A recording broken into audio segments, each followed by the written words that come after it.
Hi, this is Dr. Cook. I want to take a few minutes to go over the exemplification report, talk about the guidelines, look at the rubric, and then discuss a little bit about the research that you will be conducting for this particular paper. So let's look at the requirements for this paper.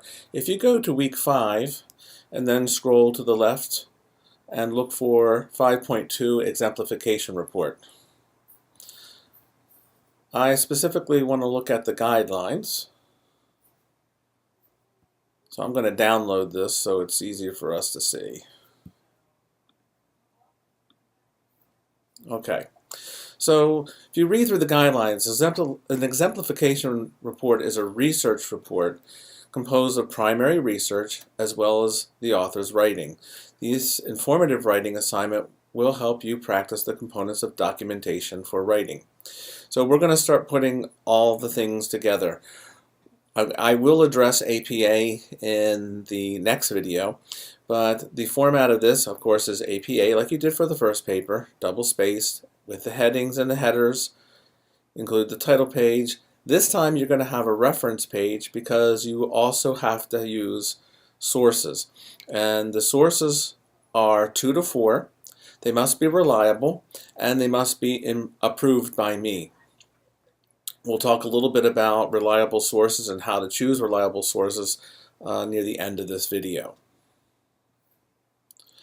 You are required to have a minimum of 5 citations. So if you have 2 sources or 2 to 4 sources, you do need 5 citations. And by citations, I mean they should be mostly paraphrase.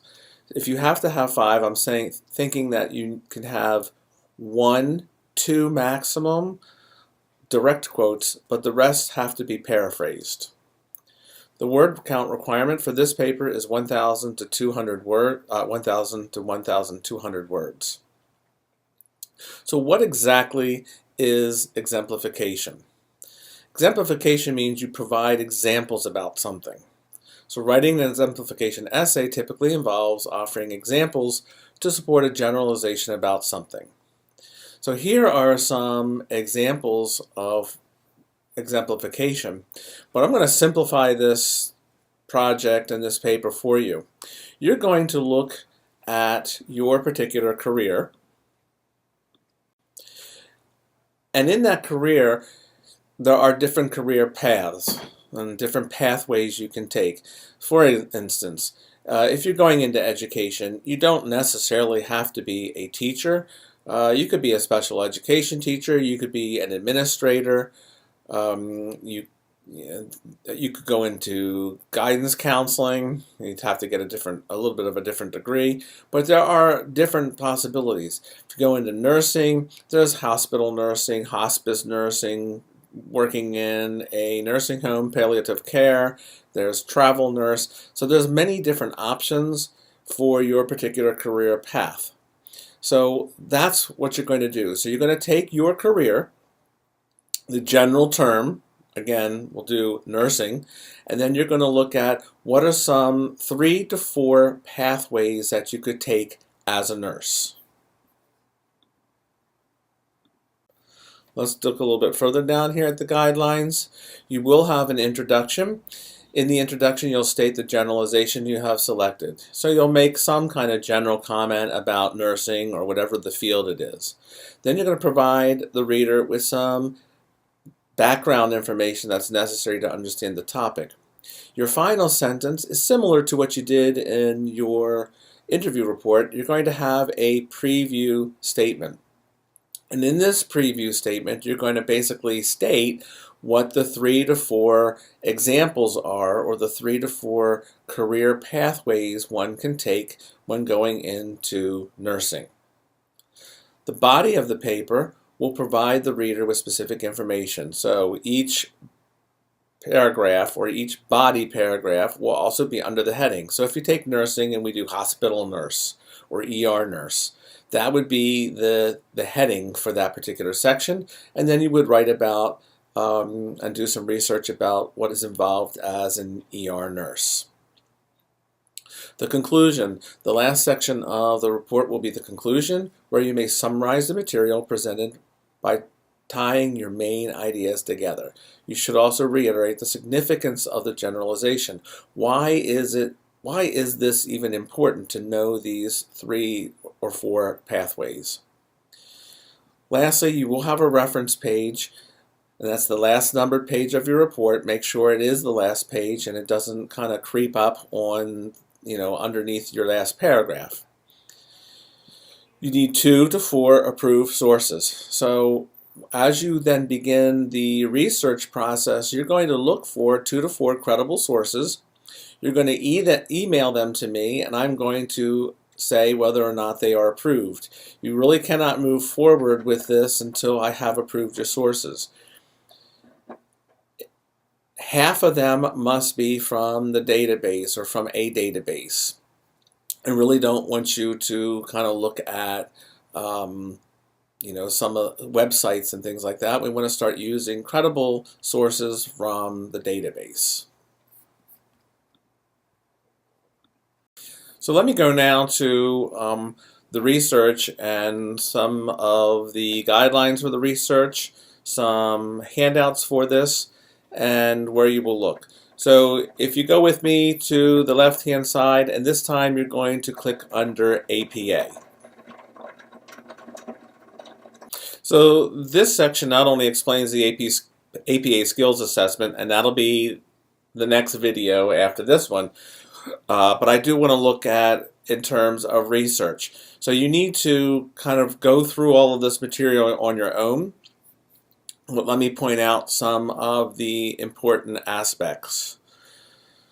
So when you are creating your references page, you will need to find a URL. So there is a handout here, Finding Source URL for References page.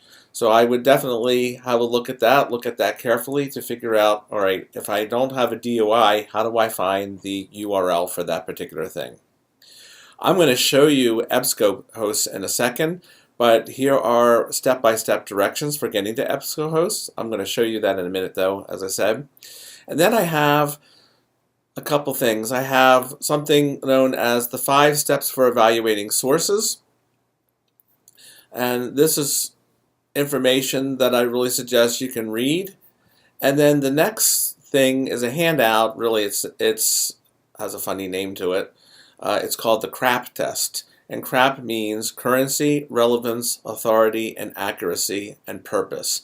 So you want to have a look at this because this will help you as a self-check to decide, okay, is the source that I chose a credible source? Is this something that I can use in the paper? We only want credible sources at this point, and I really prefer the academic ones. So the more you can get from the database, the better, but have to come from the database. So let's look and see the database where it is.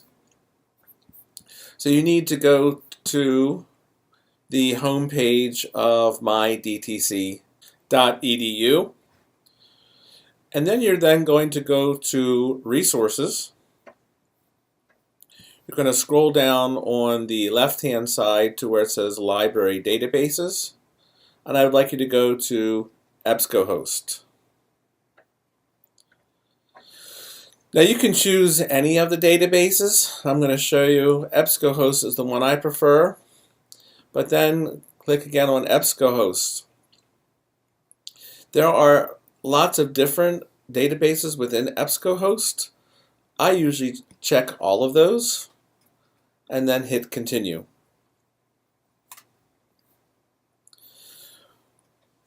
The last thing I strongly recommend doing is once you get to this point, you want to scroll down to where it says full text and click this box and then hit reset. So what this will do is when you start searching for an article or for topics, it will give you all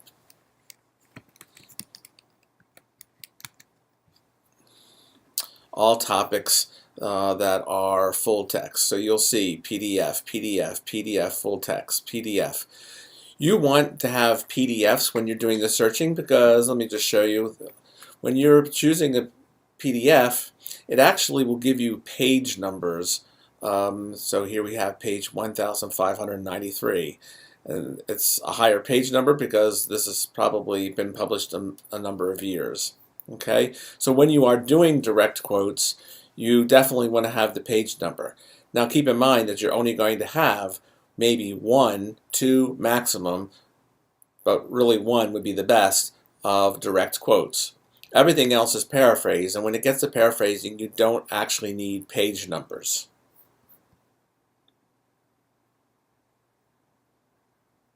Another really good source for this paper is to go to the Bureau of Labor and Statistics. So if you type in Bureau of Labor and Statistics in your search, you will see it's this one here, bls.gov, and you can click on that and open that up. So let's now assume you want to get some more information about, again, I'm going to choose nursing, which is easy. I'm going to type in nursing career path.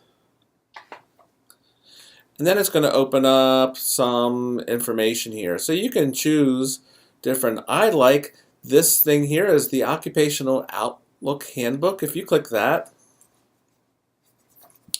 you can then look for nursing. And you'll see nursing attendants, nursing aide, nursing home.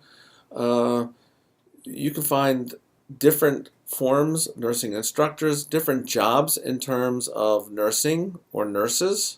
I'm just going to click on nurses. It will then tell you some information. It'll tell you what they do, the work environment, the pay, the job outlook, and some statistics.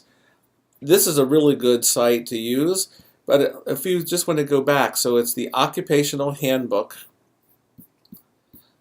and that will give you a lot of information about any of the fields that you choose. I'm just going to put in nursing career path again.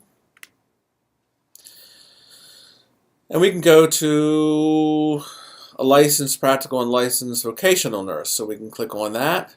And again, it takes us directly to that particular career in the Occupational Outlook Handbook, which then will give you lots of different information about the career. So this does give you a quick overview. You will need to go on your own and read through the materials on your own, taking your time, going back, trying out the research. But what I would like you to do first is to find a topic. And this will be due on Thursday. So if you go to week 5 to do, and here at the top it says Exemplification Report Idea. So what I need to know is, number 1, what is your career? What's the general career? And then I want you to decide on 3 career pathways. You can start researching this if you want, but I basically need to know that you want to do this career and the 3 to 4 pathways that you could go in that career. So I want you to see the object of this whole paper is for you to see that there are lots of options out there for you. So it's not just about being a nurse, or it's not about being a paralegal, but there are different options that you can go into. So for Thursday, you're going to submit the topic idea. So this should get you started for the week. 1, thinking about the topic. 2, maybe starting to work through finding some sources, because the sources have to be approved, but you do not need to submit them yet.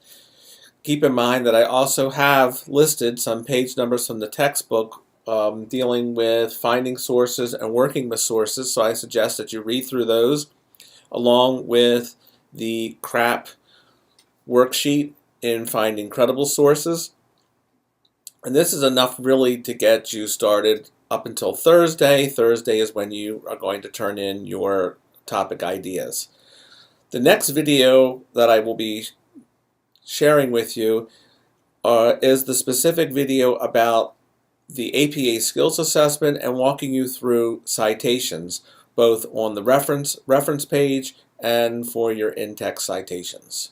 But for now, that should give you a little bit to get started for the week.